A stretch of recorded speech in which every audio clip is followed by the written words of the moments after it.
مسلمانوں کے سب سے بڑے دشمن کی گرفتاری۔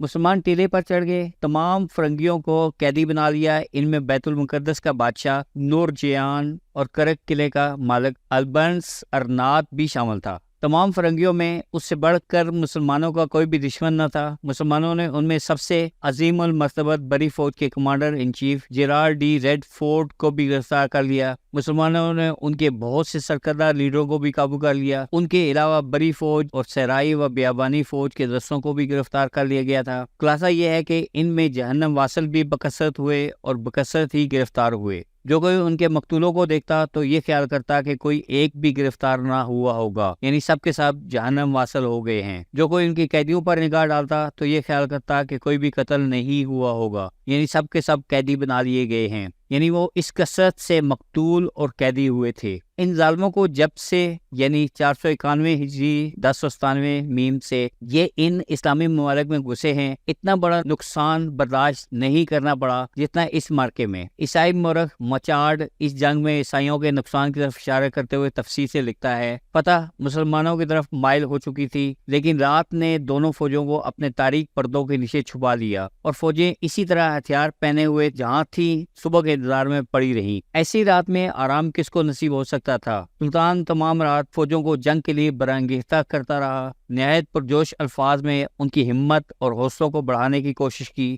تیر اندازوں میں 400 تیر تقسیم کر کے ان کو ایسے مقامات پر متعین کیا کہ عیسائی فوج ان کے احاطہ سے نہ نکل سکے۔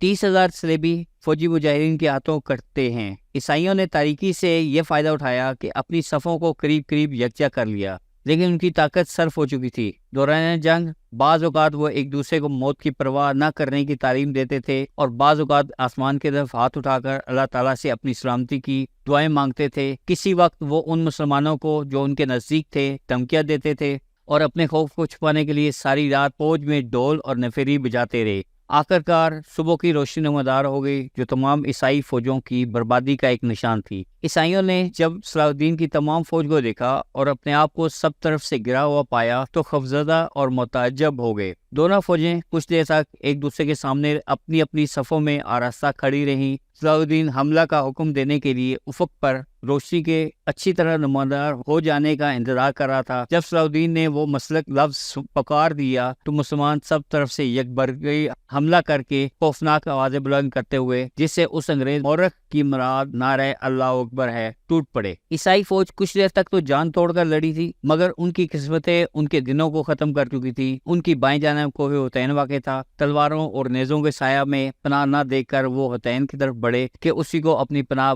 بنا لیں، لیکن تعقب کرنے والے مسلمان وہاں ان سے پہلے پہنچنے والے تھے۔ یہی مقام اس عظیم اور مہیب خونریزی کی یادگار بننے والا تھا۔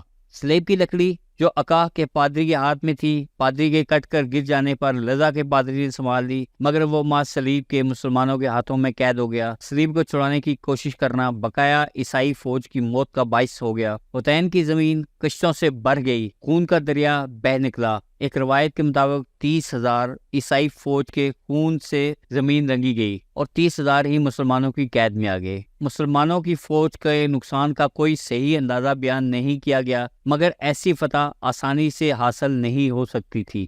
عیسائی نائٹ اور سوار سر سے پاؤں تک لوہے کی زرہوں وغیرہ میں ایسے چھپے ہوئے ہوتے تھے کہ سوائے آنکھ کے ان کے جسم کا کوئی مقام کھلا نہیں ہوتا تھا اور کوئی ہتھیار آسانی سے ان پر کارگر نہیں ہو سکتا تھا۔ جب 40 صلیبی قیدی خیمے کی ایک رسی سے باندھے گئے، ایک مسلمان مورخ اس امر کو بطور ایک عجیب واقعہ کے بیان کرتے ہوئے اور جہادی عظمت کے حقائق انکشاف کرتے ہوئے لکھتا ہے کہ عیسائی سوار سرتاپا لوہے سے ڈھکے ہوئے تھے اور ان کے جسم پر نیزہ اور تلوار سے کوئی زخم لگانا مشکل ہوتا تھا، اس لیے پہلے گھوڑے کو قتل کر کے سوار کو زمین پر گرانا پڑتا تھا اور پھر اس کو مارا جاتا تھا۔ اسی سبب سے تمام بے شمار مال و غنیمت میں کوئی گھوڑا مسلمانوں کا ہاتھ نہ آیا۔ عیسائی مقتولوں کے سخت ہیبت ناک نظارے مورخوں نے بیان کیے ہیں۔ ان کی صفوں کی صفیں کٹی پڑی تھی اور جدھر نظر جاتی تھی اسی طرح عیسائی قیدیوں کی تعداد بھی عظیم تھی۔ ایک ایک رسی میں 30-40 عیسائی باندھ دیے گئے اور 100 اور 200 قیدیوں کو ایک ایک جگہ باندھ کیا گیا تھا، جن پر ایک ہی مسلمان محافظ تھا۔ ایک شخص اپنا چشمدید واقعہ بیان کرتا ہے کہ ایک مسلمان سپاہی اکیلا 40 عیسائی قیدیوں کو خیمہ کی رسی سے باندھ کر ہانکتا ہوا لے جا رہا تھا۔ دمشق میں 3 دینار کا ایک ایک عیسائی قیدی فروخت ہوا، اور ایک سپاہی نے جس کے پاس جوتا نہ تھا اپنے حصہ کے ایک عیسائی قیدی کو ایک کفش دوز موچی کے ہاتھ جوتے کے بدلے میں فروخت کیا۔ مال غنیمت کی تقسیم سے ہر ایک غریب سپاہی بھی مالدار ہو گیا۔ غرض اس قسم کے حالات ہیں جو بیان کیے گئے ہیں، جس سے ظاہر ہوتا ہے کہ اتین کی شکست نے عیسائیوں کی طاقت کو جڑ سے اکھیڑ دیا تھا، اور اس سے زیادہ ابتری اور تباہی کیا ہو سکتی ہے کہ عیسائیوں کی سلیب، عیسائیوں کو بادشاہ، ہر ایک عیسائی امیر اور نامور شخص مسلمانوں کے ہاتھوں میں قید ہو گیا تھا۔ عمرہ اور نامور والیان ملک عیسائیوں میں سے صرف ایک شخص ریمنڈ صاحب طرابلس، جو فوج کے پچھلے حصے پر متعین تھا، میدان جنگ سے جان بچا کر بھاگ گیا تھا، مگر موت نے وہاں بھی اس کا پیچھا نہ چھوڑا۔ طرابلس میں پہنچ کر دل شکنی سے یا ذات الجم کے مرض سے مر گیا۔